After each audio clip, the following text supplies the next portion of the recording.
Hey, I thought it'd be a lot easier if I just did a video instead of typing.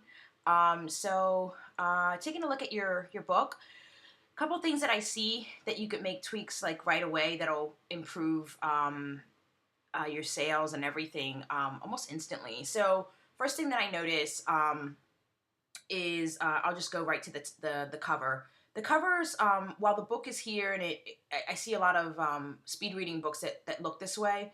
I definitely recommend punching up the cover a bit, and I'm going to give you an example of some that are actually not too bad in that same vein. What's most important is being able to see, you know, putting the benefit right in the title. And then, of course, you have these colors that are really, really great.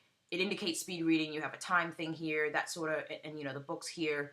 Um, Anything that uh, visually, what's the word? Visually conveys that this is going to be fast. It's related to reading. It's related to books. It's related to time. That sort of thing would be awesome.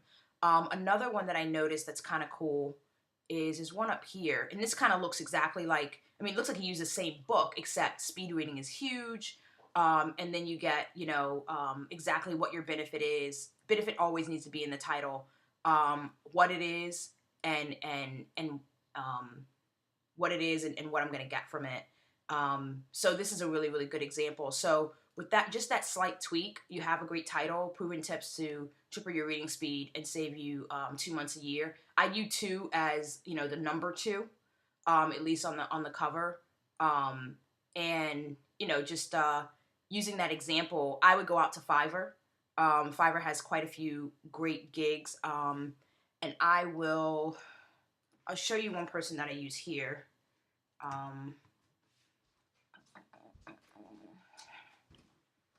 She's actually doing my book now. She's really, really awesome, really, really responsive, super cool. And what do you mean no gigs? What happened? Hold on a second. I'm gonna pause this real quick. Okay, I'm back. So it looks like the chick I usually use has I think she might be on vacation, but either way, you can always go out to Fiverr and find some people. I'm sure some people in the group probably have some great people that they use via Fiverr, but you don't have to spend a lot to get a very, very nice cover. So that would be the first thing, because when people are looking at your book in the categories, or when they're seeing it next to everything else, it needs to stand out. It really needs to jump out and grab them and grab their attention. So you definitely want to do that. The book you have here is perfect.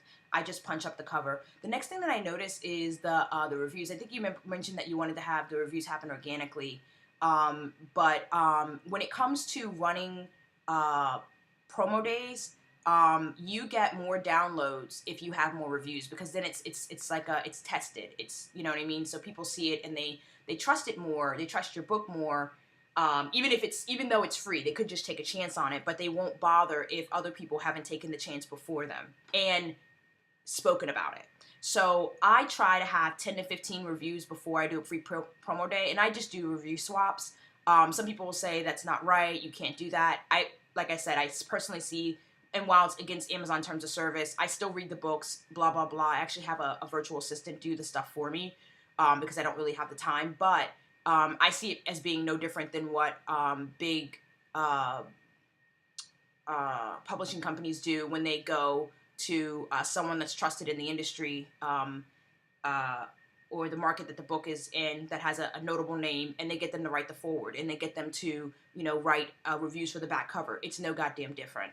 While they might not be paid to do it, they are doing it as a favor to help the book sell, and it's not as if that's somehow more noble than you doing a review swap with someone else.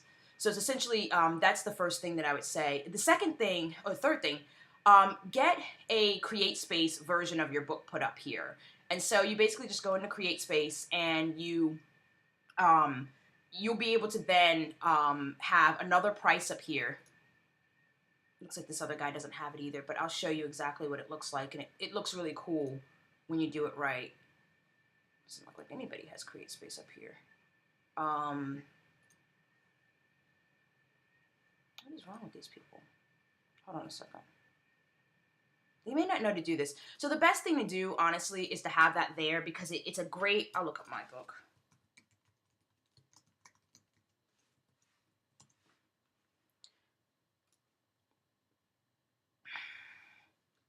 So when you have the CreateSpace version of your book up there, it basically shows the paperback price of the paperback, and your Kindle price seems cheap by comparison. So that's a really good strategy to use. I like to use it myself. It works really well.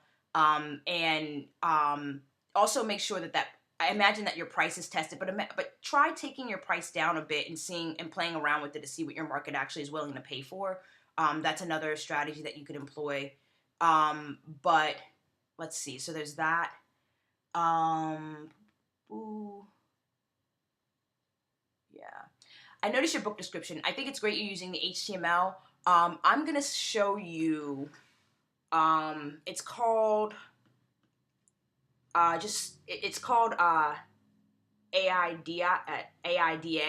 It's basically a copywriting formula that you use, and it's great for using for book descriptions because it stands for attention, interest, desire, and action. So basically, you pull out, you find a way to grab their attention, you plug their interest, you push on their desires, and mention what you already know they want, what they're looking for to get out of the book, and you tell them exactly how you're going to fulfill that with your book.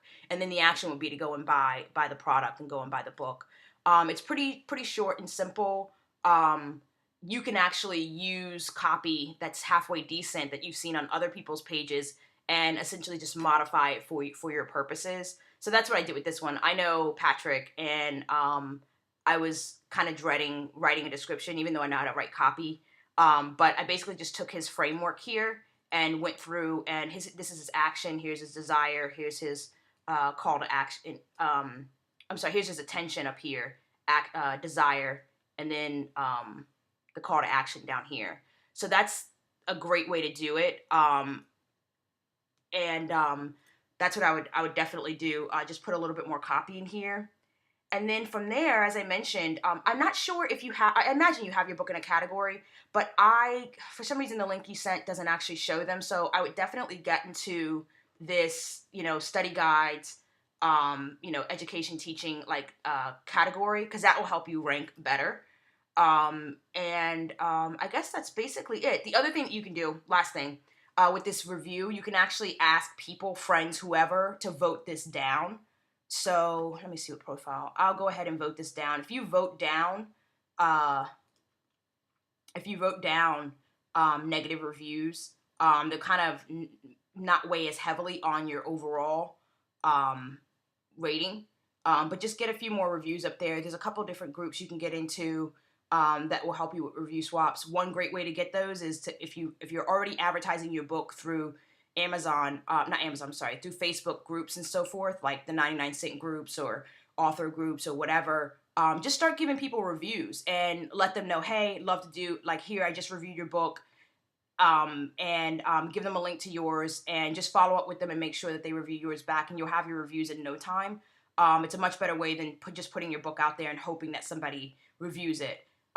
It's much more proactive, and I have a 90% success rate with that, if not. And the only reason why it's 90 is because sometimes when you message people from groups, you're not able to send things to their inbox. It goes to their other box. So that would really be the only thing. But otherwise, I always get my reviews back, which is really, really rad. And that's essentially what you can do. If you've already used all your free promo days, another thing, don't do that. Don't use all your review day, all your free promo days all at once. You kind of stagger them out. You can use them to kind of boost your visibility for your book right before you do a different type of promo via like a Buck Books or BookBub or something like that. And it'll help your ranking, and it'll help you get more sales during that time. Yeah, because none of this stuff really happens organically at all when it comes to book sales. That's a myth. Even if you're talking about big name authors, where they're big name authors, that's the reason why their books are able to sell. And even they go on the road and go on book tours, and they go to Barnes and Noble and sign books, and they do all this promotion to make sure that the book makes the most money it can. You know what I mean? If they do it and don't advertise it, then it's not going to do nearly as well as if they got out on the road and started talking about it. So that's essentially what you'd be doing with your Facebook, with any sort of promotional type thing you do. And I guess that's basically it for what I see. So if you have any questions about anything that I mentioned, just let me know. And I'll answer your questions. Okay, bye.